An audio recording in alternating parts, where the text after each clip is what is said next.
Students, आज हम लाए हैं एक बहुत ही इंटरेस्टिंग वाला चैप्टर, वो है डीएनए फिंगरप्रिंटिंग। अरे बाबा, डीएनए फिंगरप्रिंटिंग क्या है? अगर कहीं मर्डर हो जाता है या कहीं पेरेंटल केस हो जाता है कि तुम्हारा पिता या माता कौन है, उसे आइडेंटिफाई करने के लिए दैट इज द प्रोसेस की डीएनए फिंगरप्रिंटिंग। ये तो तुम सबको पता है क्योंकि सीआईडी क्राइम पेट्रोल तो सब तुम देखते हो। तो अभी क्या है, तुम्हारा जो हम लोग है, मैं और तुम क्या है, भाई बहन, भाई बहन है या कुछ रिलेटिव है? कुछ भी रिलेटिव नहीं है। फिर भी हम लोग का 99.9% हम लोग का सिमिलरिटीज है। ये 99.9% हम लोग का सिमिलर है। तुम और हम सिमिलर है बिकॉज वी आर ह्यूमन। लेकिन ये जो 0.1% हम लोग का डिफरेंस है, उसे बोला जाता है VNTR। तुम मेरे भाई बहन कुछ भी नहीं लगते हो, लेकिन हम लोग का जो 0.1% सिमिलर है वो तुम लोग का तुम्हारा पेरेंट्स के साथ सिमिलर रहेगा, मेरा मेरे पेरेंट्स के साथ सिमिलर रहेगा। That is VNTR, variable number of tandem repeat. अभी variable number of tandem repeat, ये पूरा इंपॉर्टेंट क्वेश्चन है बेटा। Variable number of tandem repeat का मतलब क्या है? अभी तुम्हारे पर्सन 1 पर्सन 2, पर्सन 1 मैं हूँ, पर्सन 2 तुम हो, तो हम लोग का ATGCC देख लो, ये ATGCC हम लोग का सेम है। तो ये जो है हम लोग का 99.9% है। लेकिन ये TA ये तुम्हारा है, ये TG ये मेरा है। तो ये क्या हुआ, तुम्हारा रिपीट हुआ है। तुम्हारा जो है वो TA रिपीट हुआ है, मेरा TG वाला रिपीट हुआ है। तो ये जो रिपीट है ये है variable number of tandem repeat. हम दोनों वेरी करते हैं, हम दोनों का ये वेरिएशन है। तो हम लोग का ये 0.1% डिफरेंस रहेगा, जो कि मैं अलग फैमिली से बिलोंग करती हूँ, तुम अलग फैमिली से बिलोंग करते हो। तो ये आइडिया किसको आया? डीएनए फिंगरप्रिंटिंग ये जो चीज है, ये आइडिया आया तुम्हारा एलेक्स जेफरी को। एलेक्स जेफरी भाई साहब तुम्हारा ये आइडिया लाया कि this was discovered by DNA fingerprinting. तो देखो, अभी हम थोड़ा एक चले जाते हैं कुछ केस में। एक मर्डर हुआ है, ये एक मर्डर हुआ है, वहां पर पर्सन 1 का मर्डर हो गया है। मर्डर हो गया है जब, तो वहां से जो हम लोग का ब्लड सैंपल मिला है, उस आदमी को छोड़कर वहां जो ब्लड सैंपल मिला है उसका डीएनए का पैटर्न, अभी डीएनए पैटर्न क्या है वो नेक्स्ट चैप्टर में हम पढ़ेंगे। उसका डीएनए का पैटर्न देखो ये है। वहां क्या हुआ था, उसके दो दोस्त थे जिसे मैंने पर्सन 2 एंड पर्सन 3 लिखा है। तो पर्सन 2 का जब मैंने डीएनए देखा कि पर्सन 3 का जब डीएनए देखा, तो पर्सन 3 का डीएनए का पोजीशन पर्सन 1 के साथ सिमिलर हो गया। पर्सन 1 के पास जो ब्लड सैंपल मिला है उसके साथ उसका डीएनए का पैटर्न पर्सन 3 के साथ मैचिंग हो गया है। अब तुम बताओ कि मर्डरर कौन है? मर्डरर कौन है बेटा? ऑब्वियसली पर्सन 3 ही है, क्योंकि उसका डीएनए पैटर्न पर्सन 1 के पास जो ब्लड सैंपल मिला था उसके साथ सिमिलर है। तो that is 0.1%, because P3 he murderer है। P3 ने मारा है P1 को, P2 नहीं मारा है। उसका पोजीशन है, खुद चेक कर लो। तो डीएनए फिंगरप्रिंटिंग का एप्लीकेशन क्या है? मैंने जैसे बोला कि पेरेंटल केस, कहीं चोरी हो गया है, तो सम सस्पेक्टियस आर दिया, तो हम बता नहीं सकते हैं कि तुम चोरी किए हो, कौन चोरी किया है, वहां हम डीएनए फिंगरप्रिंटिंग करेंगे। फिर मर्डर केस जो मैंने एग्जांपल दिया, एंड रेप केस, तो जहां हमको पता नहीं है एंड सम सस्पेक्ट आदमी है, तो वहां हम डीएनए को मैच करते हैं। इसीलिए तुम आज जाकर देखना कि तुम थोड़ा अपने पिता माता के साथ, अपने पापा मम्मी के साथ थोड़ा सिमिलर दिखते हो। That is due to your DNA matching, due to their sequencing, because you are completely 100% similar to your parents, but you are not 100% similar to me. You are 99.9% similar to me. That 0.1% differences between you and me, that is variable number of tandem repeat.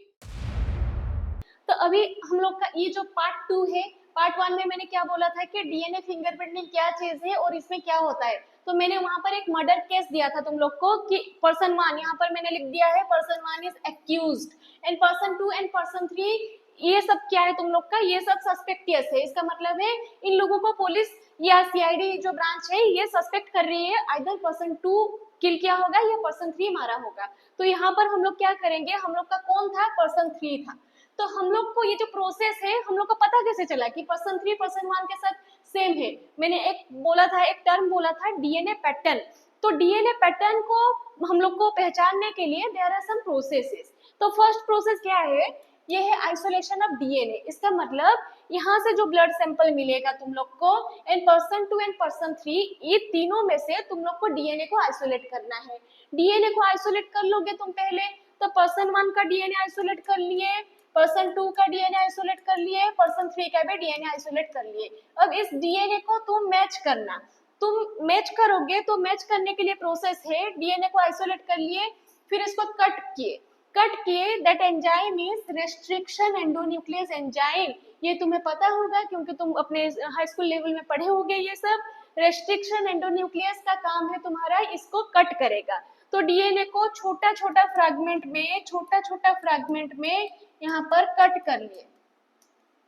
तो ये जब छोटा छोटा fragment में cut हो गया, फिर क्या करेंगे हम, इसको इलेक्ट्रिक करंट देंगे, दैट इज जेल इलेक्ट्रोफोरेसिस। तो जेल इलेक्ट्रोफोरेसिस में हम जब इलेक्ट्रिक करंट देंगे, पर्सन 1 के डीएनए को भी देंगे, पर्सन 2 को भी देंगे, पर्सन 3 के डीएनए को भी देंगे। तो ये इलेक्ट्रिक करंट में जो मोटा वाला डीएनए है, जो हेवी वाला डीएनए है, वो हेवी डीएनए तुम्हारा नीचे रह जाएगा, जो पतला वाला डीएनए है, लाइट डीएनए है, वो तुम्हारा ऊपर दौड़ेगा। तो ये जेल इलेक्ट्रोफोरेसिस का टेक्निक है कि जो हेवी डीएनए वो नीचे रह जाता है, जो लाइट डीएनए वो थोड़ा जल्दी भागता है। तो वो तो तुम्हें पता है कि जो पतले लोग हैं वो थोड़ा, उनका एनर्जी थोड़ा ज्यादा है, इसीलिए लाइट डीएनए वो ज्यादा जल्दी भागेगा एंड हेवी डीएनए नीचे रह जाएगा। फिर ये जो है तुम्हारा साउदर्न ब्लोटिंग। साउदर्न ब्लोटिंग का प्रोसेस क्या है बेटा?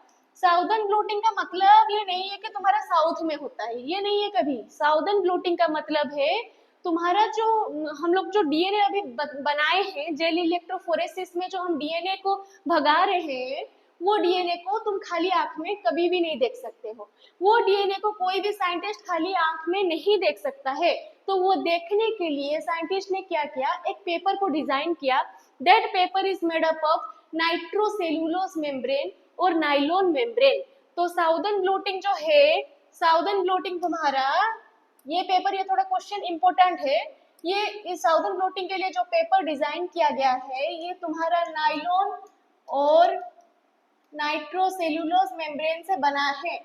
अभी ये क्या करेगा, ये पेपर है, पेपर बना है तुम्हारा नाइलॉन मेम्ब्रेन में, उसमें वो जो पेपर है वो ये वाला जेल के ऊपर हम रख देंगे, ताकि जो डीएनए को हम नहीं देख पा रहे हैं वो पेपर उसको एब्जॉर्ब कर लेगा। सही है। ये क्या है तुम लोग का कि हम पहले आइसोलेट कर लिए डीएनए को, फिर डीएनए को छोटा छोटा हम फ्रैगमेंट में काट लिए जो रेस्ट्रिक्शन एंडोन्यूक्लियस में, फिर हम क्या किए, एक जेल में उसे भगाए, इलेक्ट्रिक करंट दिए, तो मोटा वाला जो है वो ऊपर चला गया, नीचे वाला जो मोटा वाला जो है वो थोड़ा नहीं जा पा रहा है, पतला वाला वो चला गया। तो फिर हम उसके अकॉर्डिंगली एक पेपर डिजाइन किए। That paper is made up of nylon और नाइट्रोसेल्यूलोज मेम्ब्रेन। उस पेपर को हम ये जेल के ऊपर रख दिए हैं। तो रख दिए हैं तो ये पेपर क्या किया, ये तुम लोग का डीएनए जो ये जो डीएनए पैटर्न है, जो मैं बोल रही हूँ बैंड है, अभी तक तुम उसे नहीं देख पा रहे हो, लेकिन ये जो बैंड है, इस बैंड को ये पेपर एब्जॉर्ब कर लेगा।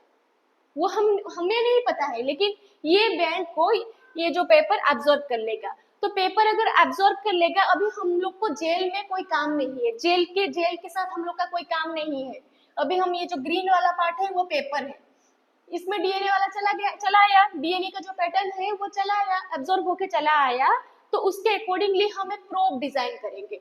प्रोब का काम क्या है बेटा, मैंने बोला था डीएनए को तुम खाली आंख में नहीं देख सकते हो, ये एब्जॉर्ब किया है, ये तुम्हें नहीं पता है, मैं सिर्फ एक हाइपोथेटिकली बोल रही हूँ, लेकिन ये हमें नहीं पता है कि डीएनए का पैटर्न जो है, डीएनए का पार्ट जो है वो क्या कहाँ है, उसका जगह कहाँ पर है, वो हमें नहीं पता है। तो उसको देखने के लिए हम एक प्रोब डिजाइन करेंगे। प्रोब का मतलब है उसका कॉम्प्लीमेंटरी डिजाइन करेंगे। कॉम्प्लीमेंटरी मतलब जिसका मर्डर हुआ है वहां से जो डीएनए मिला है, फॉर एग्जाम्पल उसका सीक्वेंस ATGC है, तो A के लिए T के लिए तुम्हारा A, G के लिए C के लिए G। तो ये वाला जो तुम्हारा है वो कॉम्प्लीमेंटरी, प्यूरिन के ऑपोजिट में पिरिमिडिन। तो A के ऑपोजिट में T, G के ऑपोजिट में C, ये वाला हम डिजाइन किए तुम्हारा पैटर्न। तो ये जो पैटर्न है ये तुम्हारा सिर्फ इसी को ही पहचानेगा, जहां A रहेगा वहां पर T रहेगा, जहां G रहेगा उसके ऑपोजिट में C रहेगा। तो जो मर्डरर है उसी को ये प्रोब पहचानेगा। तो अगर वो प्रोब पहचान लिया तो वहां पर एक तुम्हारा एक बहुत ही ग्लिटरिंग सा फोटो आएगा, वहां पर तुम्हारा फोटो आएगा, that photo is auto radiography. तो हम क्या किए अभी, पर्सन 2 पर्सन 3, वहां से भी सेम हम लोग का डीएनए मिला, मतलब सेम प्रोसेस किए हम, आइसोलेट किए, कट किए, फिर जेल इलेक्ट्रोफोरेसिस किए, फिर साउदर्न ब्लूटिंग किए, फिर हम लोग को पर्सन 2 एंड पर्सन 3 के लिए हम लोग डिजाइन नहीं किए हैं प्रोब, हम सिर्फ एक्यूज मतलब जिसका मर्डर हुआ है उसी के अकॉर्डिंगली हम प्रोब डिजाइन किए हैं। तो अगर ये प्रोब पर्सन 2 को पहचान लिया तो पर्सन 2 इज मर्डरर, अगर ये प्रोब तुम्हारा पर्सन 3 को पहचान लिया तो पर्सन 3 इज मर्डरर। तो पर्सन 2 का डीएनए क्या निकला तुम्हारा, AGCC, पर्सन 3 का निकला ATGC। तो ATGC इसके ऑपोजिट में क्या आएगा तुम्हारा, ये प्रोब ही आएगा तुम्हारा, तो इसके ऑपोजिट में ये प्रोब आएगा, तो that probe will detect only person 3। तो पर्सन 3 यहाँ पर मर्डरर बन गया, पर्सन 3 यहाँ पर मर्डरर बन गया। तो अभी तुम्हारा सवाल आएगा कि मैम हम लोग डीएनए सीक्वेंस में भी पहचान सकते हैं, लेकिन नहीं बेटा, डीएनए सीक्वेंस तुम्हें पता नहीं है, डीएनए का जो ये पार्ट है ये तुम देख नहीं पा रहे हो, ये मैं हाइपोथेटिकली बता रही हूँ कि ऐसा प्रोसेस होता है, लेकिन इसे देखने के लिए, इसे विजुअलाइज करने के लिए, इसका फोटो खींचने के लिए हमें प्रोब डिजाइन करना ही पड़ेगा। तो ये प्रोब अगर तुम्हारा पर्सन 1 से हम लोग लाए हैं, ये प्रोब अगर पर्सन 2 को पहचानता तो पर्सन 2 इज द मर्डरर, ये प्रोब लेकिन पहचाना किसको, पर्सन 3 को। तो probe is a complementary, it is a complementary sequence, ये तुम्हें याद रखना पड़ेगा, probe is a complementary sequence. फिर हम क्या करेंगे, ऑटो रेडियोग्राफी। ऑटो रेडियोग्राफी मतलब TACG पर्सन 3 को पहचान लिया तो पर्सन 3 का डीएनए क्या हुआ तुम्हारा, डिटेक्ट हो गया, पर्सन 3 का डीएनए तुम्हारा ग्लिटरिंग जैसा अपीयरेंस दिखाया, क्योंकि प्रोब इसे पहचान लिया है, तो पर्सन 3 यहाँ पर मर्डरर बन गया। तो दिस इज द कंक्लूजन कि पर्सन 3 इज मर्डरर। तो this is the sequence of, this is the process of DNA fingerprinting, DNA isolation, cutting by restriction endonuclease, gel electrophoresis. First क्या करना है तुम्हें, आइसोलेट करना है, फिर उसको काटना है, छोटे छोटे फ्रैगमेंट में काटना है, फिर उसे तुम्हें भगाना है, करंट देकर भगाना है, जेल इलेक्ट्रोफोरेसिस। फिर उसके अकॉर्डिंगली एक तुम्हें पेपर डिजाइन करना है जो है तुम्हारा नाइलॉन और नाइट्रोसेलुलोज पेपर, जिसे हम साउदर्न ब्लोटिंग बोलते हैं। ब्लोटिंग का मतलब है एब्जॉर्ब करना।